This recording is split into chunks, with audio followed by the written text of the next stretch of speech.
हे guys, welcome back once again. दोस्तों, आज की कहानी का नाम है द वेल। कहानी शुरू होती है जॉन, जो कि एक नेवी कमांडर है। अभी कुछ देर पहले उसका एक फंक्शन पूरा हुआ है, लेकिन उसी समय उसे हॉस्पिटल से फोन आता है कि उसकी वाइफ जेली की हालत ठीक नहीं है।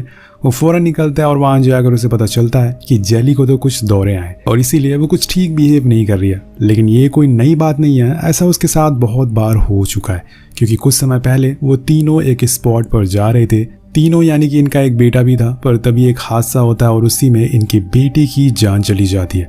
हालांकि यह हादसा हुआ कई साल बीत चुका है, लेकिन तब से लेकर आज तक जेली उस हादसे से उभर नहीं पाई है। वो किसी तरह के ट्रॉमे में चली गई है, इसलिए अब जॉन उसे लेकर ओशन के बीच में आया है। इनके पास एक बोट भी है जिसमें सारी ज़रूरतों के सामान मौजूद है। जॉन को ये कहीं ना कहीं ये लगता है कि उसे थोड़ा पीस और नई जगह की ज़रूरत है। शायद ये समुंदर उसके अंदर के तूफान को शांत कर दे। इन्हें यहाँ पे रहते हुए 3 हफ्ते से ज़्यादा का समय हो चुका है, लेकिन जेली को देखकर लग नहीं रहा है कि उसकी हालत ठीक हो रही है, क्योंकि अभी भी उसे दौरे आ रहे हैं, जो कि जॉन की मुश्किलें और ज़्यादा बढ़ा रहे हैं, क्योंकि उसे अब उसकी और फिक्र होने लगी है। खैर, आज इन्हें एक बोट दिखाई देती है। ये पहली बार था जब उन्हें खुद के अलावा किसी और को देखा था, वरना अभी तक तो ऐसे ही चारों ओर बस सन्नाटा था। जॉन दूरबीन से देखता है तो शिप पे कोई दिखाई नहीं दे रहा था। वो हल्का हल्का डूब भी रहा था। उसे लगता है कि शायद कोई मुसीबत में है, इसलिए वो फौरन नीचे जाकर रेडियो की मदद से उस शिप से कांटेक्ट करने की कोशिश करता है, लेकिन इससे कुछ नहीं होता। वो फिर से ऊपर आ जाता और इस समय उन्हें उस शिप के साइड में एक छोटी बोट आते हुए दिखती है, जिसमें एक आदमी भी था और उसे देखकर ऐसा लग रहा था जैसे कि वो बहुत ही घबराया हुआ है। ये लोग फौरन उसके पास जाते हैं और उसे अपनी बोट में बैठा लेते हैं, लेकिन वो आदमी बोट पर आता ही कॉर्नर में जाकर बैठ जाता है, क्योंकि उसे ठंड लग रही थी। वो लोग उसे खाने को देते हैं और फिर जॉन उसे पूछता है कि तुम यहाँ कर क्या रहे हो। वो पहले तो अपना नाम बैरक बताता है और कहता है कि वो शिप जो डूब रहा है वो 6 महीने पहले मैंने खरीदा था, लेकिन उसमें एक छेद हो गया जिसकी वजह से पूरी तरह से खराब हो चुका है। जॉन को लगता है कि शायद उसके अलावा और भी लोग बोट पर मौजूद हैं जिससे कि उनकी मदद चाहिए, इसलिए वो वहाँ से जाने के लिए निकलता है। लेकिन बैरक मना करता है और कहता है कि मेरे साथ वहाँ पर 6 और लोग थे, लेकिन वो सब मारे गए क्योंकि उन्होंने भूख की वजह से एक जहरीली मछली खा ली और मैं वैसे ही वहाँ पे कई हफ्तों तक फंसा रहा। लेकिन जब मैंने आप लोगों को देखा तो मैंने फौरन अपनी लाइफ बोट इस तरफ घुमा लिया। लेकिन यहाँ पता नहीं जॉन को उसकी बात तो झूठ लग रही थी। वो अपनी बात साबित करने के लिए उनके 6 साथियों के पासपोर्ट भी दिखाता है, लेकिन ये कैसे पॉसिबल हो सकता है? कोई आदमी मर रहा है, उसे तभी अपने सामने अपनी जिंदगी दिख जाए, लेकिन उसके लिए अपने दोस्तों के पासपोर्ट ज़्यादा इंपॉर्टेंट हो। ज़रूर इसके पीछे कोई बड़ा गेम है। यही सेम ख्याल जॉन को भी आ रहा था, पर यह सब इग्नोर करके जेली उसे रूम में ले जाती है और आराम करने को कहती है। लेकिन यहाँ जॉन एक नेवी ऑफिसर है, उसके दिमाग में बहुत सारे ख्याल आने शुरू हो जाते हैं।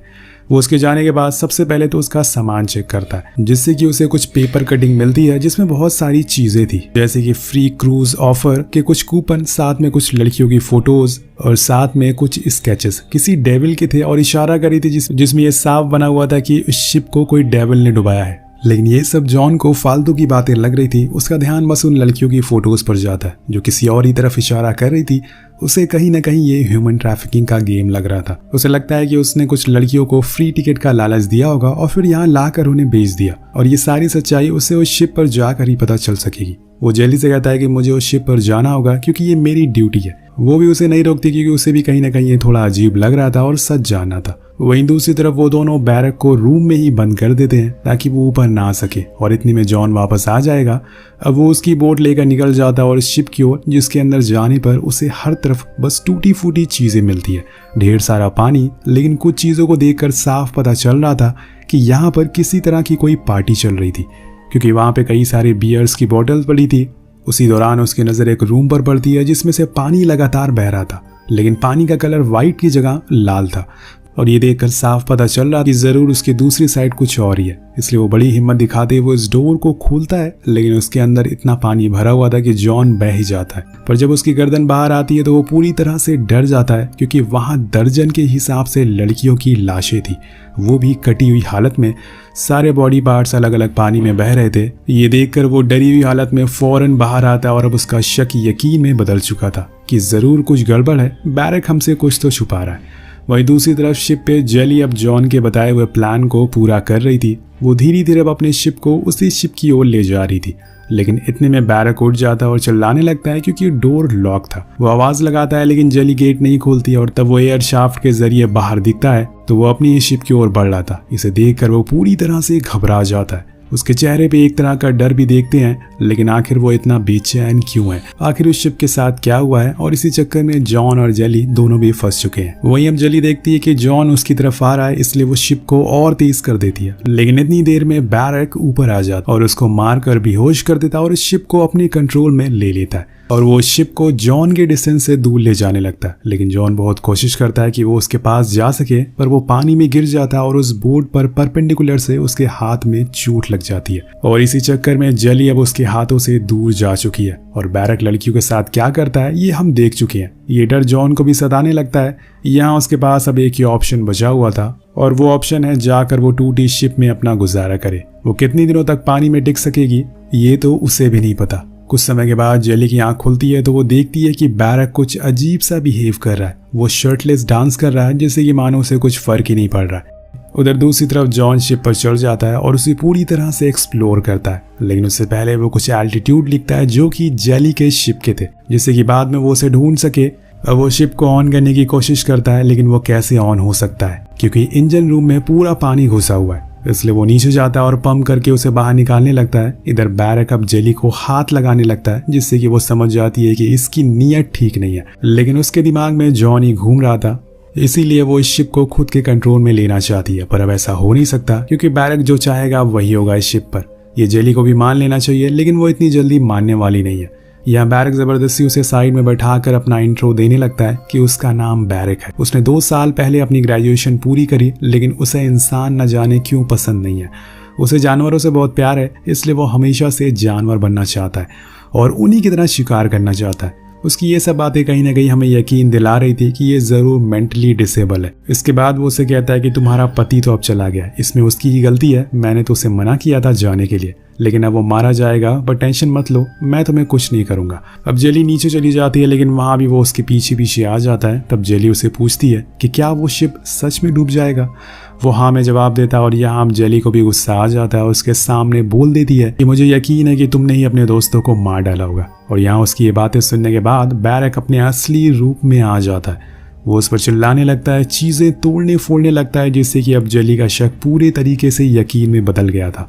लेकिन यहाँ अगर उसे खुद की जान बचानी है तो उसे उसके साथ ही रहना होगा, वरना वो उसे भी मार डालेगा और वो ऐसा नहीं चाहती। इसलिए वो उसके सारे सवालों का जवाब हाँ में देती है, जिससे कि वो थोड़ा शांत हो जाता है। दूसरी ओर जॉन ने कई घंटों की मेहनत के बाद इंजन रूम में पानी को फाइनली बाहर निकाल दिया है और अब शिप चलने लगी है। लेकिन उसके साथ शिप में मौजूद सारी चीजें भी चलना शुरू हो जाती है, जैसे कि वहां रखा टीवी जिसमें रिकॉर्डिंग प्ले हो रही थी, जो कि इस शिप की थी, जिसमें यह साफ दिख रहा था कि बैरक का गुस्सा ठीक नहीं है।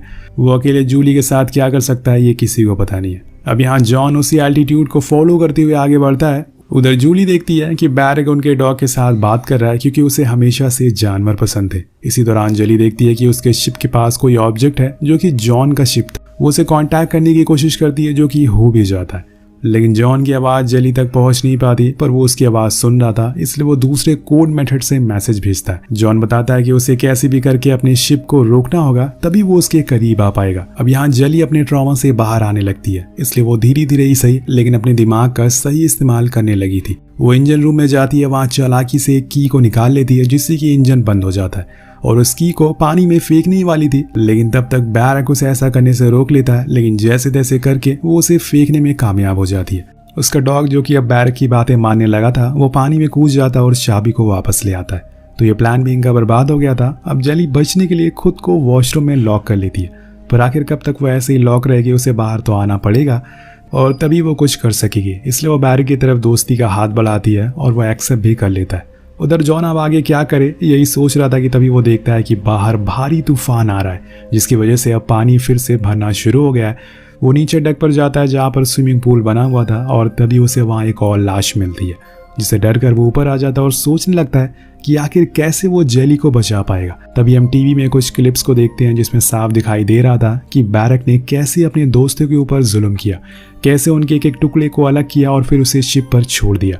ये सब देखने के बाद उसके मन में एक ही ख्याल आ रहा था, वो था जेली का, क्योंकि इस समय वो ऐसे शख्स के साथ मौजूद है जो उसके साथ क्या करे उसे खुद भी पता नहीं है। वहीं दूसरी ओर जेली देखती है कि जॉन का शिप का लोकेशन उसके रडार पर ट्रेस हो रहा है। वो उसे कनेक्ट करने की कोशिश करती है। हालांकि पहली बार में तो कुछ नहीं होता, लेकिन जब वो बार बार ट्राई करती है तो उसका कनेक्शन हो जाता है। लेकिन इस बारी भी उसे जॉन की आवाज सुनाई नहीं दे रही थी। वो उसे सब कुछ बताने लगती है, पर वहां जॉन के पास अब इतना समय नहीं था वो उसकी ये सब बातें सुने, इसलिए वो बार बार बटन को प्रेस करता है, जिससे कि जेली को समझ आ जाता है कि वो मुसीबत में है। वो दोनों फिर से क्लिकिंग मेथड के जरिए बात करते हैं और जिससे पता चलता है कि उसका शिप अब डूबने वाला है। उसके पास कुछ ही घंटे बचे हुए हैं और इतने में उसका सिग्नल भी टूट जाता है, जिससे कि वो रोने लग जाती है, क्योंकि अब उसे यकीन हो गया था कि शायद जॉन अब वापस लौट कर कभी नहीं आएगा। इतनी देर में वहाँ बैरक आ जाता है और उसके करीब आने की कोशिश करता है। इस बारी जेली भी उसे नहीं रोकती, क्योंकि ये उसके पास ही एक ऑप्शन है खुद की जान बचाने का। कुछ देर बाद वो ऊपर जाता कि वो बंदूक ला सके, लेकिन तभी उसका डॉग उस पर भौंकना शुरू कर देता है, जिसकी आवाज़ बैरक भी सुन लेता है। वो ऊपर आने लगता है, लेकिन जेली झूठ बोलती है कि वो सिगरेट लेने गई थी और फिर जल्दी से नीचे आ जाती है। उधर हम जॉन को देखते हैं जो अब शिप पर भरे हुए पानी को निकालने की कोशिश में लगा पड़ा था, लेकिन इतनी देर में एक बिजली का झटका आकर शिप पर गिरती है, जिससे कि एक लकड़ी का हिस्सा उसके डेक के गेट पर आकर घुस जाता है। यानी कि अब वो यहाँ से बाहर नहीं निकल पाएगा और धीरे धीरे पानी भरता रहेगा। उसकी किस्मत ही खराब है। दूसरी तरफ बैरक तो ऐश कर रहा था, लेकिन वहीं जेली के दिमाग में अभी भी जॉन की बातें घूम रही थी। वो बैरक के लिए ड्रिंक बनाती है और उसमें अपनी दवाइयाँ मिला देती है, जिससे कि वो बेहोश हो जाए और फिर उसे मार सके। लेकिन ये इतना आसान नहीं था। बैरक भी कोई कच्चा खिलाड़ी नहीं था। जब वो बंदूक लेकर आती तो इतने में ही बैरक देख लेता है और फिर उन दोनों में हाथापाई होना शुरू हो जाती है। लेकिन इतने में बहुत तेज लहरें उठना शुरू हो जाती है, जिसकी वजह से दोनों ही इधर उधर गिरने लगते हैं। उसी में एक गोली चल जाती है जो जाकर रेडियो पर लगती है, जिससे कि वह पूरा बर्बाद हो जाता है।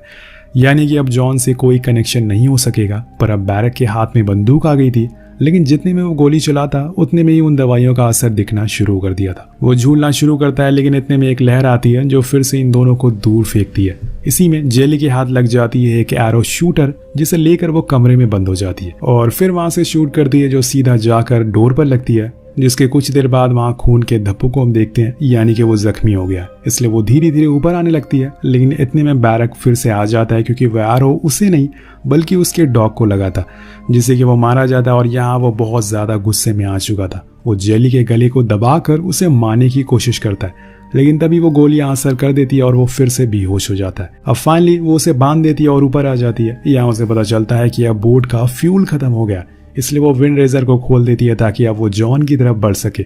वो चारों ओर देखती है, लेकिन वो कहीं भी दिखाई नहीं दे रहा था। ऐसे ही करते करते रात हो जाती है, क्योंकि वहां दूसरी ओर जॉन तो पानी में डूबा पड़ा था। वो पाइप से सांस ले रहा था, लेकिन तभी वो पैर से एक लकड़ी को तोड़ देता है और फिर शिप से बाहर आ जाता है, जिसके बाद वो उस पूरे शिप को आग लगा देता है ताकि जेली उसे देख सके। और होता भी ऐसा ही है। वो उस रात के अंधेरे में देख लेती है और शिप को उसी दिशा में मोड़ देती है। लेकिन इतनी देर में बैरक फिर से होश में आ गया था। वो दरवाजा तोड़कर ऊपर आ जाता है, लेकिन उसके लिए जेली पहले से तैयार थी। वो उसको ऊपर से एरो से शूट करती है, लेकिन वो फिर भी नहीं रुकता। वो दूसरी बारी शूट करती है और फिर उसे एक लाइफ बोट में लेटाकर उसे ओशन में छोड़ देती है कि जा जी ले अपनी जिंदगी। यानी कि अब इस ओशन के हवाले उसने कर दिया है। वो जहां उसे ले जाएगा वहां जाना पड़ेगा। कुछ देर बाद जेली जॉन को देख लेती है और वो उसे जल्दी से बोट पर बैठा लेती है। कुछ इस तरह से वो दोनों मिल जाते हैं। इन सब के बाद इतना तो कह सकते हैं कि जेली का ट्रॉमा पूरी तरीके से ठीक हो चुका है। अगले दिन वो अपने दिन को एंजॉय कर रहे थे, पर उसी दौरान उन्हें एक लाइफ बोट तैरती हुई दिखती है, लेकिन उसमें कोई था नहीं। ये वही थी जिसमें बैरक को जेली ने छोड़ा था। अब यहाँ जेली उस बोट को जला देती है और दोनों फिर से अपने एंजॉयमेंट में लग जाते हैं। लेकिन तभी हम देखते हैं कि जॉन की जगह बैरक का हाथ जेली के सर पर था। उसे पहले तो सब कुछ सही लगता है, लेकिन कुछ ही देर बाद उसे खून की स्मेल आने लगती है और जैसे ही वो मुड़ती है वो उसका मुंह पकड़ लेता है और उसका गला दबाने लगता है। इतनी देर में जॉन उसे देख लेता है और सीधा फ्लेयर चलाता है, जो जाकर उसके फेस के आर पार हो जाती है और फाइनली वो मारा जाता है। और इसी के साथ दोनों चैन की सांस लेते हैं। दोस्तों, जब वो यहाँ पर 4 हफ्ते पहले आए थे तो जेली अपने ट्रॉमा और जॉन अपनी बीवी की बीमारी से परेशान था। लेकिन अब जब वो अपने घर जाएंगे तो साथ में ये बात को लेकर जाएंगे कि जब तक आपके पास जिंदगी है तब तक आपको मजाक और बेकार लगती है, लेकिन जब वो जाने लगती है तो आपको उसकी कीमत पता चल जाती है। जेली जो कि ट्रॉमा से परेशान थी, उसे पता चल गया है कि जितनी भी लाइफ उसी बची है उसे सुकून से जीनी चाहिए, ना कि किसी ट्रॉमा से गुजारते हुए जीना चाहिए। जिसके साथ ये कहानी यही खत्म हो जाती है। तो आपको ये कहानी कैसे लगी कमेंट में जरूर बताएगा। मिलते हैं अगली वीडियो में। Peace out.